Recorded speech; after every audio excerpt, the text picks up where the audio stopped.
All right, I got to do another talkie talk again here, my friends. This Ace VR trainer is storming the planet and causing basement dwelling addictions worldwide for pretty good and also pretty bad reasons. Before I praise or complain about it though, I want it to be understood that I didn't receive anything from Ace. I paid for the hardware and subscription myself, and I don't have a coupon code to talk about here. This is a genuine PSA. Ace is awesome. It's great and worthwhile. No question there at all. After using it for almost 2 months, if I had to restart with my knowledge I have now, I'd buy it again to continue training with. It fills a very unique part of vision and focus training that provides immediate feedback in a way that dryfire just can't do. The use of barricades to lean around, over, and under, along with actual height over bore being implemented, gives you another unique training aid without having to move barrels and plywood into your dryfire area. There are some mini games and skill builders that are both fun and helpful enough to try a few times, but the major selling point and failure point here is the leaderboard. Being able to run a stage and then instantly be told if you sucked compared to world-renowned shooters is something extremely valuable. Otherwise, your score is only meaningful day to day as an indicator of individual progress, which doesn't carry the same objective comparison. If you don't want to chase the leaderboards, you can also jump into a lobby with a friend and shoot together in real time to provide a similar objective meaning to your score, unless, of course, you find out all of your friends are cheating. Which leads me to the true purpose of this video. I've now had a couple decent shooters ask me how some of those guys at the top were getting scores that were so far above theirs and mine. At the time, I said I didn't know. It was likely just better stage plans and faster, more accurate shooting, as always, because I didn't want to disparage the top shooters just because I couldn't reach those scores myself.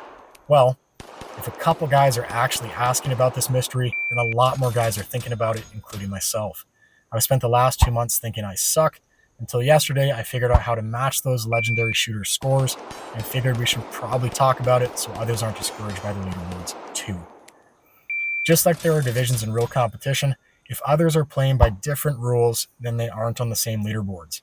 This is truly the unfortunate old adage, if you can't beat them, join them. Otherwise, that objective comparison system I just talked about is no longer helpful because you're not even playing in the same division.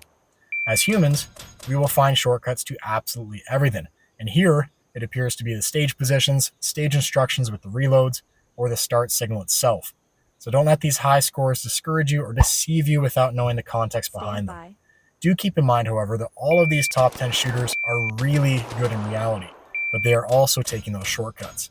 Which, similar to reality, if there is a piece of kit in open division that can help shave off a full second, then everyone will then need it, along with the requisite skill to unlock the full performance with it.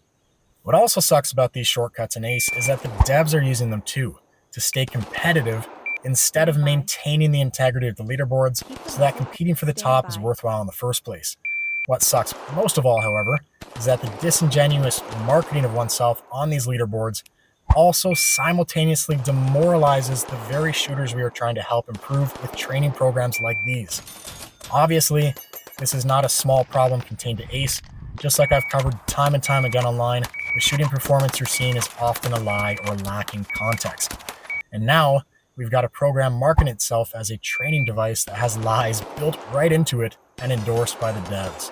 If we want to be serious about our training, we would walk the walk ourselves and collectively ignore the ones taking shortcuts to place scores far outside the realm of realistic possibility. For that reason, other than these video runs and with maybe the hopes of leaderboards being cleared, you won't see my name at the top going forward unless it was put there by a genuine effort. Now, despite that rant, we can learn a ton from Ace as a training device. It really is that good. Just like in regular dryfire, it is most effective if we are honest with our sight pictures, split times, and transitions in dryfire so that we can replicate them in reality. So if we treat Ace the same way, then the incredible innovation here certainly helps the shooting community despite our abuse of it.